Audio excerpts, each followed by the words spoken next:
What's up guys, my name is Ace, and just recently I made a video talking about Season 3 for Battlefield 6 and a bunch of the changes and things we can expect throughout that season, but I wanted to save one particular topic for a separate video, and that is, with Season 3, controllers are going to get less of a recoil reduction than they currently do versus mouse and keyboard players. For those that aren't aware, up until this point, controller players have had a 25% reduction to the amount of recoil they experience compared to mouse and keyboard players. And this is why in my gun guides, for instance, I always show recoil plots using a mouse and keyboard, and I always specify that, so that's the full recoil plot that I'm showing. Controller players get 25% less.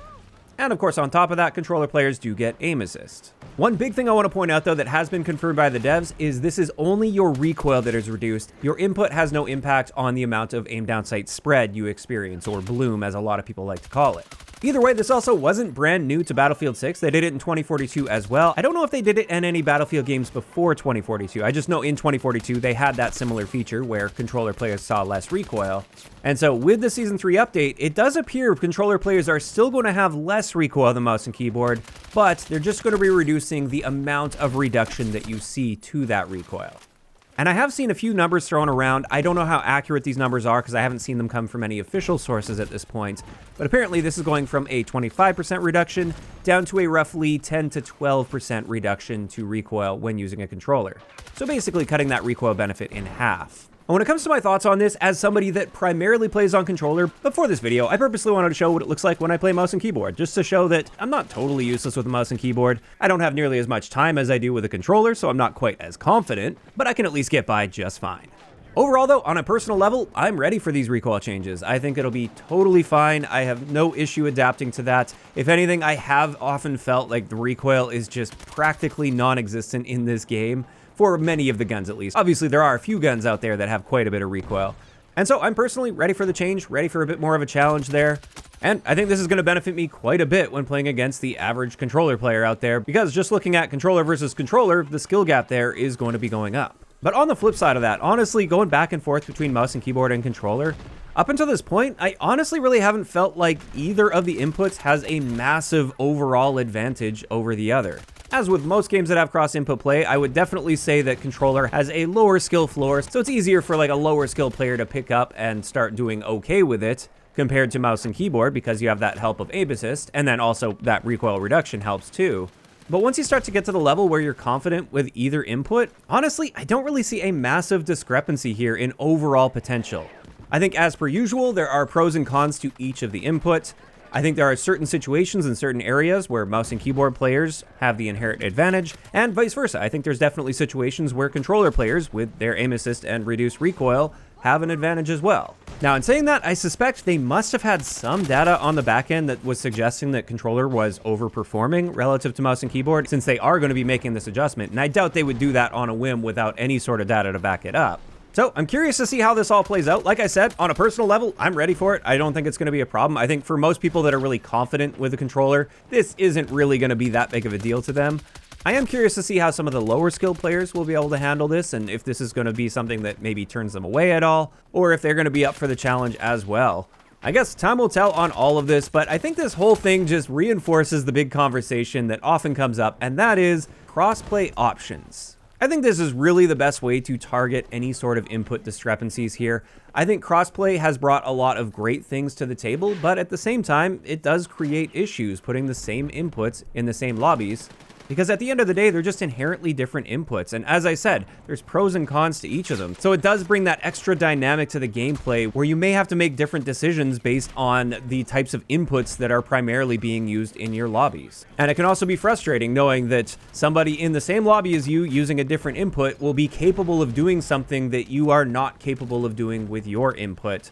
Whereas when everybody's on the same input, everybody's got that same base level of capability, and then it's just up to who utilizes that the best. So for me, in an ideal world, if I'm playing with a controller, I just want to play against other controller players. I don't want mouse and keyboard players in my lobby. Whereas if I'm using a mouse and keyboard, it's the same story. I want to play against other mouse and keyboard players rather than controller players. At the moment in the game, when it comes to crossplay options, console players have the ability to turn off crossplay and just play with their platform and their platform only, but PC players don't have access to that. And I do think it would be nice to provide that option. I realize the more options you provide for filters for matchmaking like this, the more you're going to be splitting up your player base, and that will have implications on matchmaking for sure. And you can already see that if you play on console and disable crossplay, it's much more likely you're going to get a lot of bots in your lobby, and matchmaking times will also tend to take a lot longer, or at least it'll take longer for lobbies to fill up with players. So I definitely understand the apprehension with providing too many options. And another problem there is this doesn't necessarily solve the cross-input problems because any platform can use either input natively. So if I'm on PS5, I can plug a mouse and keyboard in. If I'm on PC, I can plug a controller in. There's no guarantee that restricting cross-platform will also be restricting cross-input. So I think even if they did provide PC players the option to turn off crossplay, it wouldn't necessarily be what many of them are looking for, as there would still probably be plenty of controller players mixed in there. Although if I had to guess, it would likely make the situation at least better for them, as most console players tend to play on controller rather than mouse and keyboard. I think it's fairly rare that you run into a mouse and keyboard console player. So if they were able to get those players out of their lobbies, at least they would reduce the number of controller players they'd run into.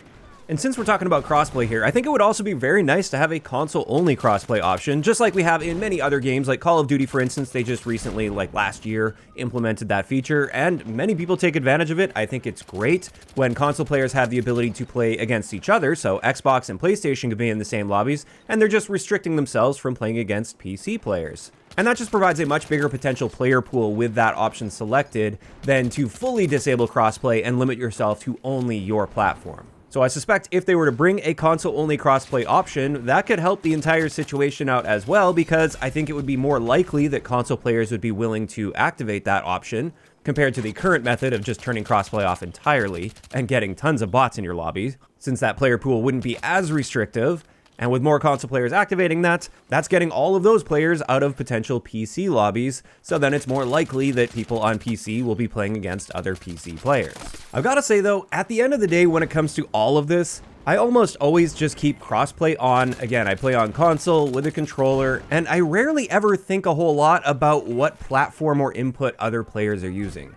Like I said, I honestly thought things were reasonably balanced up until this point anyway. I've never really felt like I was significantly outclassing mouse and keyboard players or that they were significantly outclassing me. Outside of on an individual level, sure, there are players that I would acknowledge that are simply better than me and players that are simply worse than me, but the thought of the input they were using rarely ever crossed my mind. Either way, I'm very curious to try out these changes that come with Season 3. I'm ready to have a little more recoil on my guns when using controller, and I think it's possible this could be a very good change that just increases the skill gap nicely. Also, at least in controller lobbies, this has a potential to effectively slow down the time to kill, especially at longer ranges, and I'm definitely not opposed to that in this game as well. Sometimes it can get a little bit too melty, especially when factoring in how long the distances are. So time's gonna have to tell on all of this. I'll be sure to share an updated opinion once we get our hands on it and get some playtime with it. But of course, I'd like to hear from you guys in those comments down below. What's your initial reaction to them reducing the recoil reduction that controller players have been getting since launch? Do you guys think this will be a positive change overall, or not? If you enjoyed this video, a like rating is always appreciated, and don't forget to subscribe for more if you haven't already. I'll talk to you guys next time.